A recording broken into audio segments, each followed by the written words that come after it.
We'll see what they make happen in the downtime. Luckily, Hosty did reveal the fact that 3 members of Gale Force are down on bottom, so Superstars should be able to deal with whatever Gale Force's master plan here around the first shrine.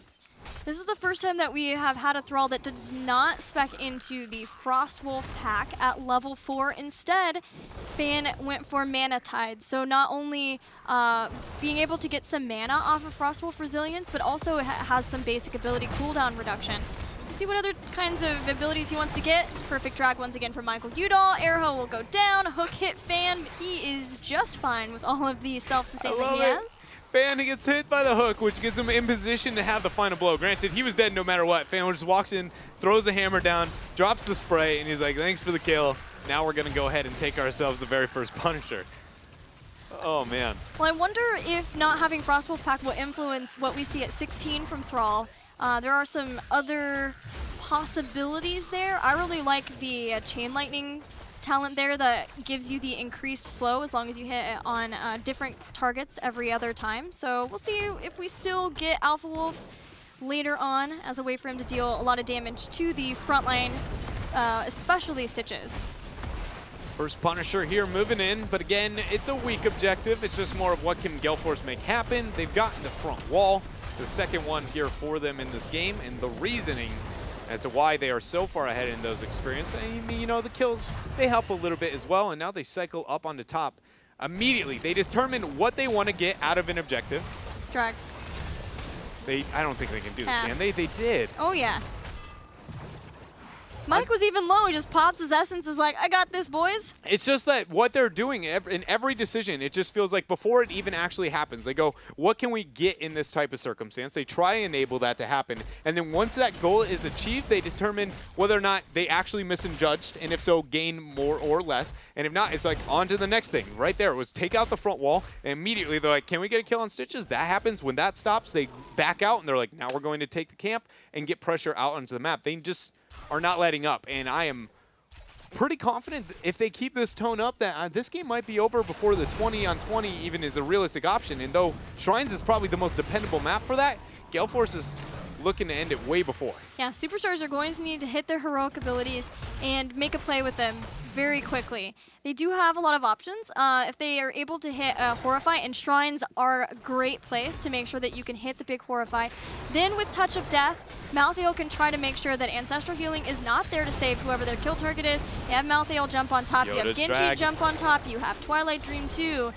But it's just how much do Superstars lose trying to get to heroic abilities. Gale Force again get another person, take out another one even as well. Gul'dan goes down, and Gale Force are getting 10, more than a level ahead of Superstars. Yeah, and this could allow them to honestly just pressure multiple fort on multiple fort, maybe even keeps if they wanted to do so, because this window of experience is so huge that they legitimately can decide to do anything. Even getting the Punisher at this point in time might not be the most effective use of their time because it takes so long to be able to get. If so, maybe only 1 to 2 resources, which is what they decide to do so, and everybody else is so much concerned about all the other things happening on the map, ensuring that they don't lose a drop of their advantage in the experience department. Well, Iacona still decided to get Ancestral Healing, but we're waiting on Thrall, whether he wants to get Sundering or Earthquake. I think it's Earthquake. Like I've hyped up Sundering, and you know that personally I adore Sundering. I feel like a lot of the times I want it more than the Earthquake, but specifically looking at like the Malthael and the explosion and the team fight of how Superstars want to open up with it, Earthquake will actually get the disengage that they may need to win these fights, whereas Sundering is a counter initiation that most of the time they won't want to take, again, because of the Tormented Souls, the Horrify, and that all-in mentality necessary with the draft Superstars has. Before the mid-season brawl, I did see teams in the Taiwanese region drafting Thrall as a counter to Genji, and it was basically wait for him to use Deflect and then hit him with a Sundering afterward to just blow him up. So maybe that's a thought process here. Gale Force are already so far ahead of Superstars that they could make those, try to take those different calculated risks in sort of a win more strategy. But then again, they just want to win this series out as fast as they can, as strongly as they can. Mahosti's going in, they got the Tormented Souls along with the Dragon Blade, and that will spell the destruction of Rhaegar. Man, the Twilight Dream, Hook K1 Pro back in. Gale Force got way more than they bargained for there. Yeah, and now Calf is on the full retreat. Hosty, he was removed there, but Cyber Agility, that's going to be, oh my gosh. He did get the reset. Okay, so things are okay now for Superstars. And we saw their composition come online. Again, whenever they press their R buttons at the same time, if they get a lot of people stuck and the fight has to happen then, it's very likely that they are going to win it. But if their cooldowns are very long, drawn out, and if you can force fights continuously, this Superstars draft may not look as dominant as we experienced towards that bottom half of the map. But once again, Gale Force got a very dominant early game. One major team fight, they bite off maybe a little bit too much. Superstars gets the punishment. Now Superstars, again, they have to keep it up. They can't let what happened last game happen again here. The Putrid Bile will help a lot with trying to make sure that Gale Force can't disengage versus the Tormented Souls, Twilight Dream, and Dragon Blade when that happens, as well as the Horrify. And I love seeing that Superstars, in fact, didn't use Horrify. Michael Udall going in, Root doesn't hit, Airho trying to dodge everything that he can and does dodge the drag. And now Superstars hoping that they can turn this around. Hook goes in, Akaface caught. He goes into Ghost Wolf form, but everybody dives right on top of him. Akaface down. Yeah, he went to the fastest route to get a reasonable escape, but he didn't know where the rest of the members of Superstars was. Walked into a party shrub, and the surprise was real. Superstars now has a 24-second window where they have the upper hand. What are they going to make happen? Full invade. Fan does know Iacona and Sray did get the invade, so it's not like what Superstars is doing is unknown to GFE. And still a camp, but they need to apply some pressure too. They're gonna move into the mid. Beautiful. Catch Caffeine, the Roots are there too. 4-5, Arthas down. Another stagger death for Superstars in this game. Their heroics are back online too. Only Horrify was used there. So they have a realistic opportunity of taking that all-in fight around the shrine that I was discussing earlier. And suddenly, it's back to even. Superstars are being oh so patient with their heroic abilities, not using Horrify down in the bottom, knowing that they had enough to be able to get the kills that they needed. Then using Horrify there, but nothing else on top of it. They understand that they have a lot of long cooldown heroic abilities, and that being able to combo them in the right ways and use them efficiently is going to be the best bet of being able to turn this game around. This Punisher is very likely to be over to Superstars here. Earthquake. Oh my gosh, the drag coming out there, but Twilight Dream used before it can even matter here. The heal, but nobody's got the kill. Adaptation fully healed Mike Udall back up, so he is now just drawn so many resources. Gale Force has got to be liking how this fight started out, but they're unable to get a kill yet. Yoda completely isolated, drag, and now the kill. That fight was so beautifully orchestrated by Gale Force and how they decided to open it up, specifically with Mike's flank and then Fan. That was very impressive. Superstars tried their best to try to turn things around. They had Airho far in the back and drew so much of Gale Force trying to deal with him. But the fact that Superstars still lost Gul'dan in the end and weren't able to get any kills off of the rest of the people who were fighting up in the front line is making it hard for them now to be sure that they can get this shrine, but it is very close in Skeletal Defenders, 35-34. Superstars not willing to give this one up, but in the end, Gale Force gets the Arcane Punisher. Another Punisher on the side of Gale Force. Mid fort is already so very weak. It's 100% going to be going down. It's what else can Gale Force find themselves to be able to earn? OC being rather clever there. They're actually going to cycle away. So what do they do with their downtime? A double fort play? So this is like one of those moments where, again, that kind of thought process you can see Gale Force going through. Instead of going, they understood the fort was dead 100%. The same thing where I'm like, okay, that's going to go down. They question what beyond that point can we obtain?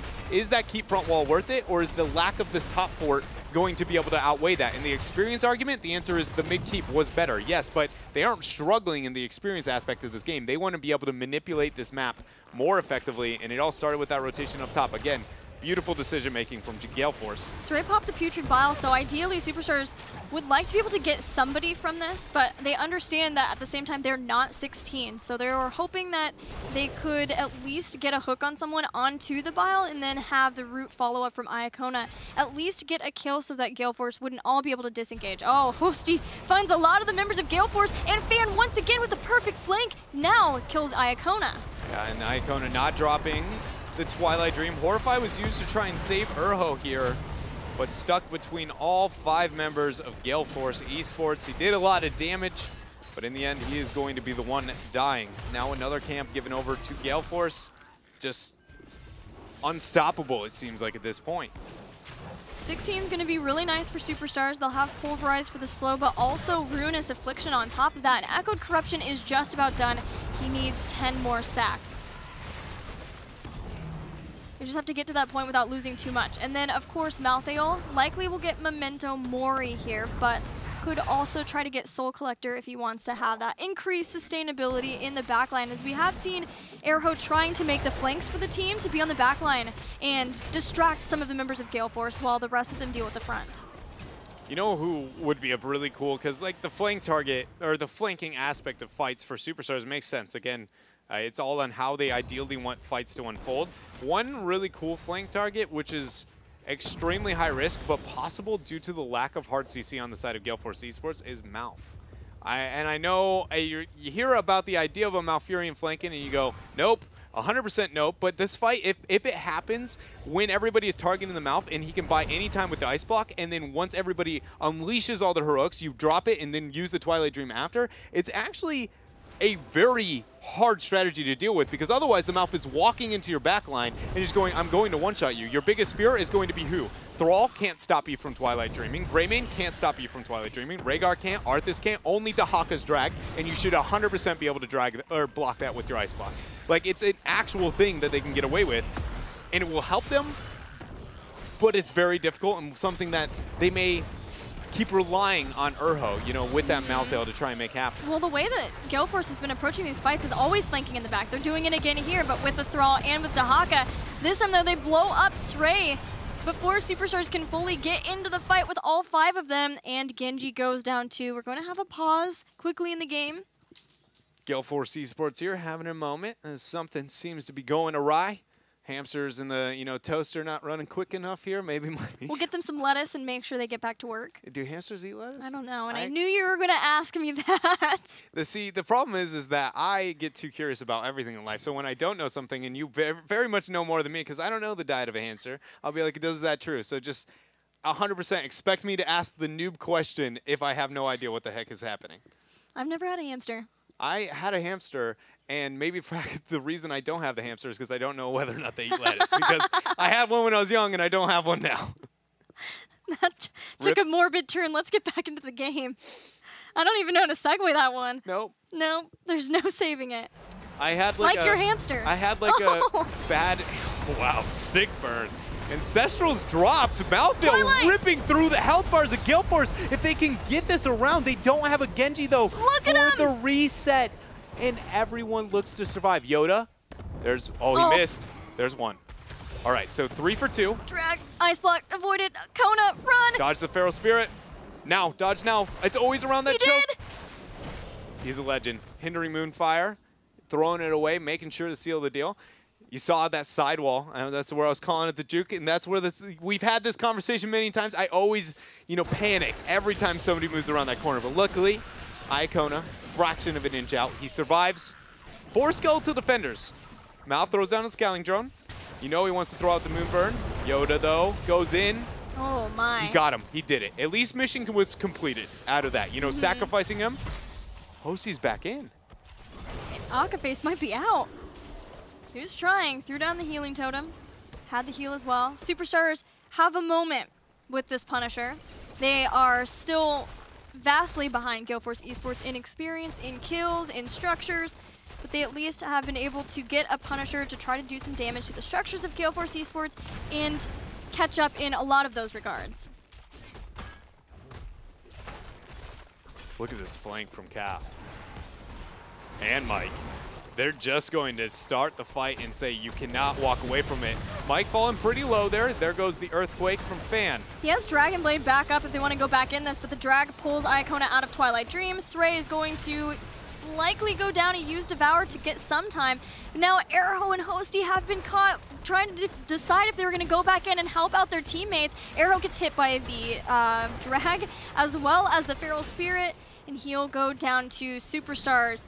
had a moment with the Punisher, but some indecision there costing them. This is really smart by Hosty. He understood that the keep was the focus and possibly the game at that point, so got as many dismounts as he can. He's actually flanking from behind to try and be distracting, try and draw a bit of aggro and attention from Gale Force, but he's not even risking the positioning moving forward. There he goes, looking for the tap. Gale Force moves into the core, moves in, hits a couple of people. Dragon Blade's going to be dropped. Shielding of the core is already gone, Gilly. And it's just not even looking like it's going to be close. He doesn't have the damage to be able to do it, but fans distracted by Yoda. Horrified dropped. Hosty and Yoda unable to make it happen. Gale Force takes game 2, and not as dominant fashion as 1, but still pretty controlled. Superstars were really hoping to just get something out of their Punisher. You could see how desperate they were to come back into the game, but Gale Force, that flank was insanely good, largely made possible because of the fact that that wave, that lane was so pushed in Gale Force's favor that they were able to go in there. The Punisher jumped down, but then being able to push Iacona underneath the fort was not the greatest place to be able to fight, especially where Malthael was still trying to come in. Genji swift struck out and was like, should I get back in here? I don't know, team. Yeah, and there was a rough spot. That moment afterwards where the Malthael was like debating whether or not they wanted to move in. The last time that they got in a case where it was like, do we all in? They were so close to being able to get that fight backwards. Yeah. I was hoping that case that we would see them do it again, even though it didn't work the first one, because the difference between both circumstances, one has a Genji with resets and the other doesn't. Like, you know the game is potentially over at that point. Try and get one reset and make it happen. I mean, this is, again, the only way Superstars maybe could have stopped that game from going over. But just it's one of those kind of, we see that happen once in a game and it doesn't work out, but just one variable different, and Superstars may have been able to change the outcome. Well, Superstars will have one more shot at getting a game off of Gale Force and continuing the series on after this break. Stick with us.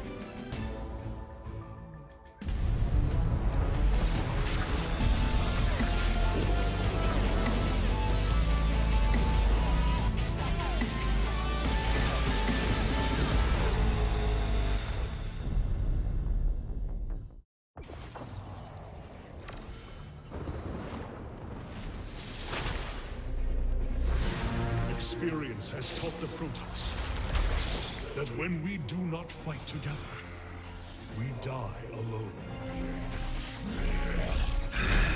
But we shall not see defeat this day.